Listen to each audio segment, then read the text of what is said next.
voltamos! Estamos de volta. Sempre melhor, gente. Olha, eu quero saber, Renato do céu. Muitas mulheres têm medo de dirigir, né? E aí elas procuram uma ajuda, enfim. Mas será que só as mulheres realmente têm esse problema de medo de dirigir?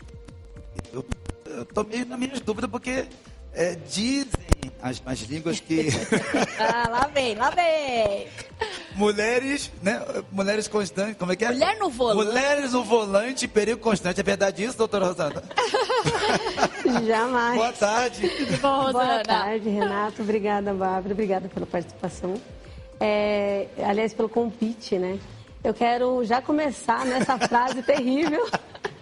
Na verdade, não, né? Mulher, ela é muito mais segura quando ela está no volante, quando ela sabe. Ela é muito mais prudente, ela é menos impulsiva, ela se previne muito mais. Então, assim, mulher no volante, não é perigo constante.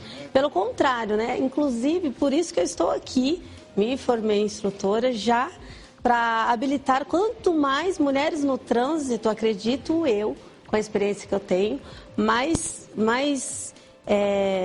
segurança no trânsito, menos acidentes, justamente por isso, por elas serem mais seguras, mais previsíveis. Cautelosas, né? A gente tem essa justamente. cautela. Eu tenho medo de mulheres no trânsito, sabia? Vou te levar para dar uma voltinha comigo, viu, Renato? Ai, Bárbara. Vai ser aventura. Você vai gostar, confia. E perguntar, o que te fez você hoje se tornar uma instrutora? Pois bem, eu tive uma experiência, né, há uns anos atrás, uns aninhos atrás, questão de 6, 7 anos, quando eu trabalhava, eu era vendedora externa de varejo, sempre trabalhei com a parte de vender produtos, né, em comércios, então eu tive uma pessoa que me incentivou a treinar as 3 filhas dela que tinham dificuldade para dirigir. Uau! As 3 formadas, né, habilitadas há anos. Aí eu falei, mas Dona Thelma, o nome dela. Aí eu falei assim, Dona Thelma, mas como assim? Ela, mas você dirige tão bem, por que você... Só falar para as minhas filhas o que você sabe. Aí eu falei, tá bom. Aí eu falei com as meninas, dei aulas para as meninas, assim, passei o que eu sabia. Mas quem disse que nessa época eu me formei? Me formei nada. Depois de uns 6 anos depois, que eu saí da empresa, que eu decidi trabalhar por conta para ajudar as mulheres que são habilitadas e têm medo de dirigir. Tanto que eu nunca me vinculei à autoescola, eu sempre trabalhei, desde formada, há 3 anos atrás, né, para ajudar as mulheres que são habilitadas. E eu pensei que essa dificuldade ia ser uma dificuldade unicamente um emocional aqui, outra coisa ali. Foi onde eu me deparei na dificuldade técnica de tudo.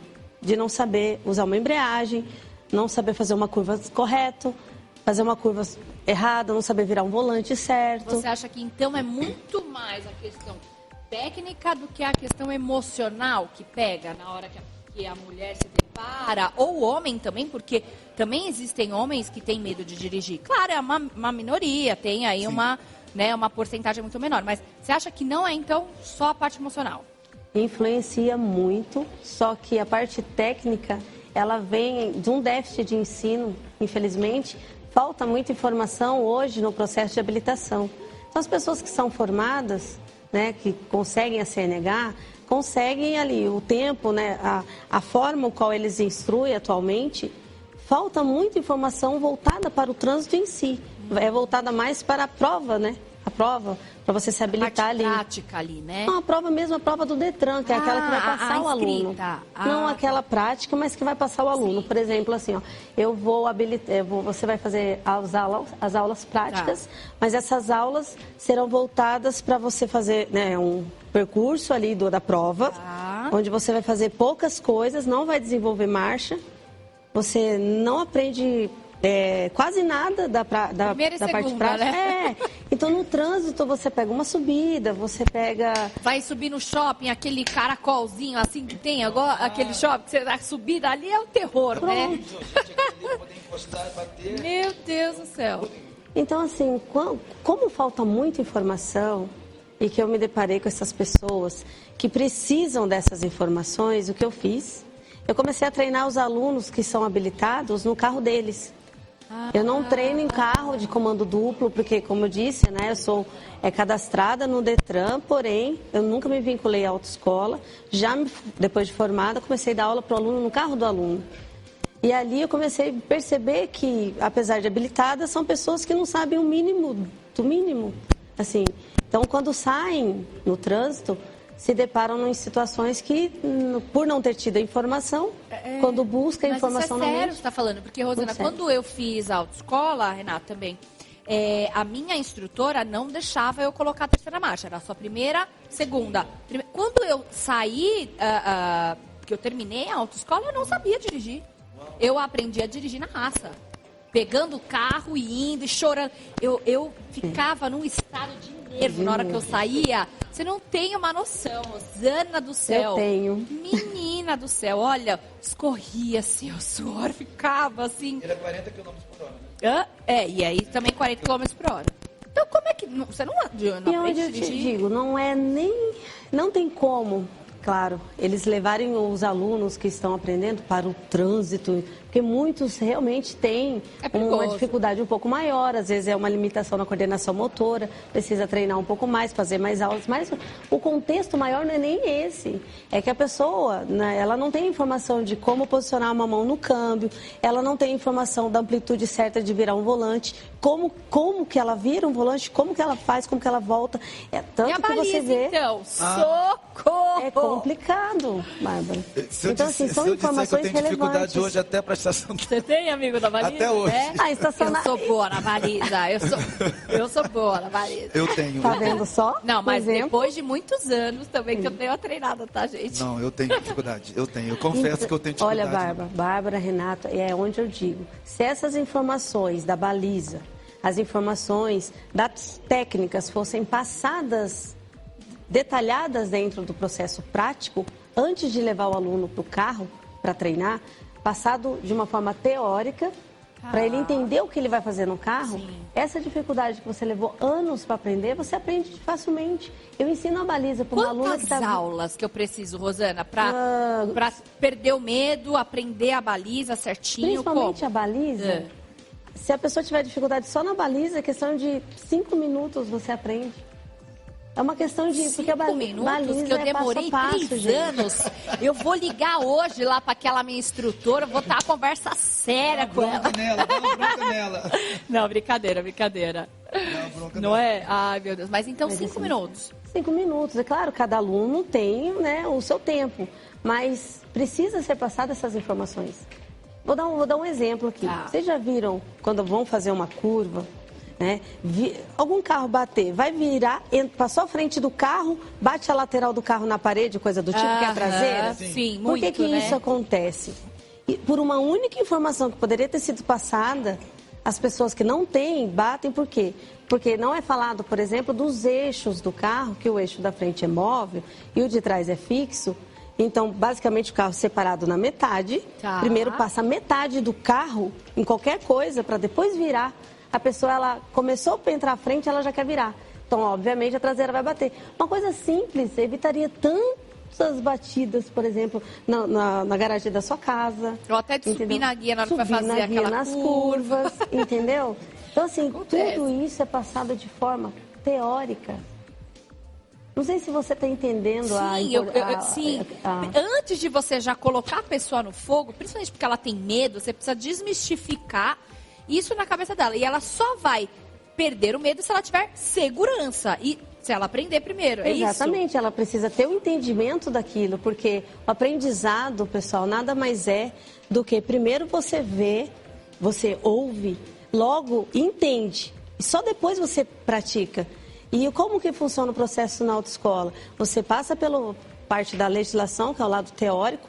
Quando precisa ir para as aulas práticas, você vai direto para a aula prática. Te colocam no carro para fazer, sem passar as informações antes. Você tem que ter conhecimento antes de como vai ser pisada na embreagem, como que se aciona um freio, como que se vira um volante, como que é o posicionamento correto ali. É antes.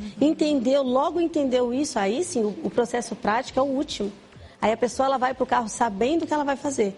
e não colocada ali envolve o emocional. Jogar ela ali, envolve né? o emocional, que daí ela fala, meu Deus, eu vou fazer o que aqui? Que ela acha que o carro vai sair matando todo mundo, né? Ela não sabe, né? Ela fica ali sim, ela, no caso a pessoa, tá? Ela não sabe o que eu devo fazer, porque querem que ela faça junto com a situação prática, mas na verdade primeiro explica, entende, tenha prova sobre isso, porque eu pego alunas que não sabem nem para que serve a embreagem. Por que a embreagem com mulher é gasto tanto? Porque elas pisam assim, não sabem para que na pisa, embreagem gente. o tempo todo, né? Na descida pisa. Com medo, né? Com medo de soltar o pé da embreagem e o carro morrer. Gente, e as pessoas fazem um fantasma, um drama tão grande de tipo, ai, não posso deixar o carro morrer. Gente! Se morrer. Não acontece qualquer um, gente. A única certeza que a gente tem na vida é que a gente vai morrer. E o carro, então... O resto é consequência. O resto é consequência total, entendeu? E é onde eu digo, sabe, Bárbara, eu estou trabalhando muito para tentar inserir um novo método de ensino nas autoescolas, algo que realmente vai trazer um outro esclarecimento sobre as aulas práticas.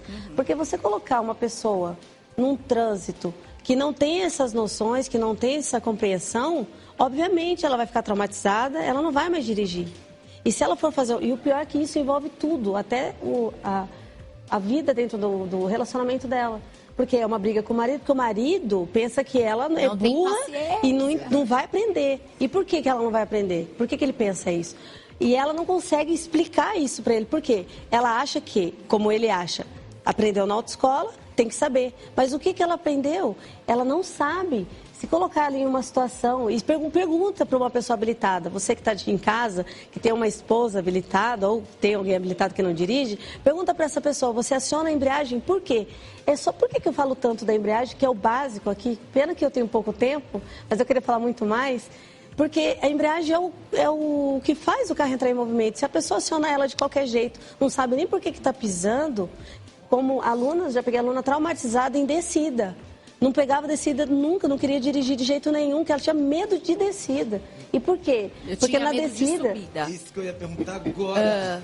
Eu vou entrar nessa parte. Por que as pessoas têm tanto medo da subida? Eu tenho demais até hoje. Exatamente, olha só que engraçado, é o mesmo ponto. A embreagem, por quê? Se ela aciona a embreagem, essa aluna, por exemplo, tinha medo de descida, ela acionava a embreagem na descida, o carro desengrenado, porque para ele está desengrenado... Ele embalava, então o carro embalava, ela não entendia porque o carro pegava velocidade, mas era ela pisando na embreagem.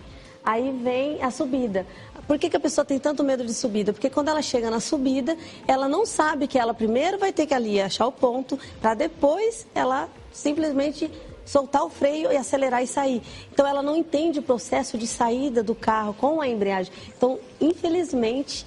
são detalhes que deveriam ser passados antes, se certificando que elas aprenderam antes, para depois colocar ela na prática para fazer. Se colocar na prática junto para fazer tudo ali, aí envolve emocional, envolve coordenação motora, que ela vai ter que treinar, que não é falado, que é o terceiro ponto que tem que ser avisado. Olha, você vai aprender teoricamente, depois você vai aprender a parte prática, depois você vai ter que treinar a sua coordenação. Então, assim, especifica, são vários pontos, né, Rosana? Olha... Amei a tua participação, acho que foi super útil pra gente. Muita gente que está nos assistindo precisa saber que tem um caminho. Você pode dirigir. Rosana, passa os seus contatos pra gente encerrar aqui o nosso programa. Então, é o seguinte, vamos lá, pessoal.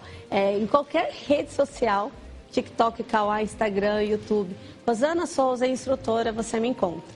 Então, o telefone é 11 95540 1024 para os treinamentos presenciais somente na capital de São Paulo. Obrigada, Rosana. Volte sempre. Depois a gente vem falar mais sobre isso, que é um assunto muito legal, né? Obrigada. Gente, lembrando que amanhã, gente, o nosso programa sexta-feira maravilhoso, Elas em Foco, musical, um programa recheado para você e para toda a sua família. Tudo de bom. Sempre melhor para você. Amanhã, a partir das 15 horas, esperamos vocês. Fique agora com Entre Nós, com Renato Faria. Beijo! Tchau.